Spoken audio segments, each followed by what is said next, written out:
અરવલ્લી જિલ્લામાં શાળાઓમાં fire safety મુદ્દે તંત્રએ કવાયત હાથ ધરી. જિલ્લા પ્રાથમિક શિક્ષણ અધિકારીએ તમામ પ્રાથમિક શાળાઓ પાસેથી ફાયર સેફટી મુદ્દે પ્રમાણપત્ર મંગાવ્યા. ખાનગી અને નોન ગ્રાન્ટેડ શાળાઓમાં ફાયર સેફટીની ચકાસણી કરવામાં આવી.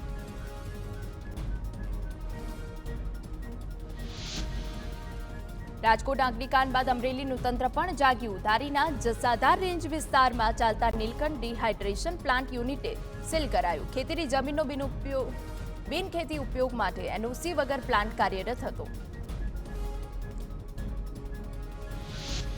દાહોદમાં સતત બીજા દિવસે એકમોમાં સીલિંગની કામગીરી. વધુ 2 ઇમારતોની સીલ લાગ્યા. પરવાનગી વગર ચાલતા કોચિંગ ક્લાસ અને જીમ બંધ કરાવવામાં આવ્યા. એક નર્સિંગ હોમને 2 દિવસની નોટિસ ફટકારવામાં આવી.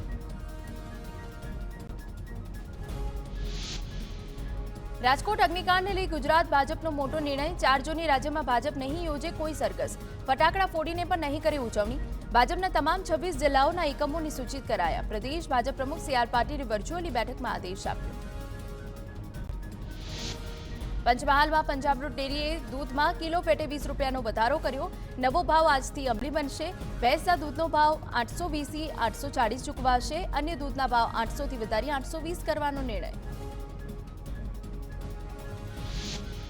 અનધિકૃત બિયારણના ઉત્પાદન વિતરણ પર પ્રતિબંધ મૂકવા રજૂઆત. કિસાન કોંગ્રેસ ચેરમેન પાલ આંબલિયાની આગેવાનીમાં જામનગરમાં તંત્રને આવેદન. અનધિકૃત બિયારણ બનાવતા કારખાનાઓને બંધ કરવાની પણ માંગ કરાઈ.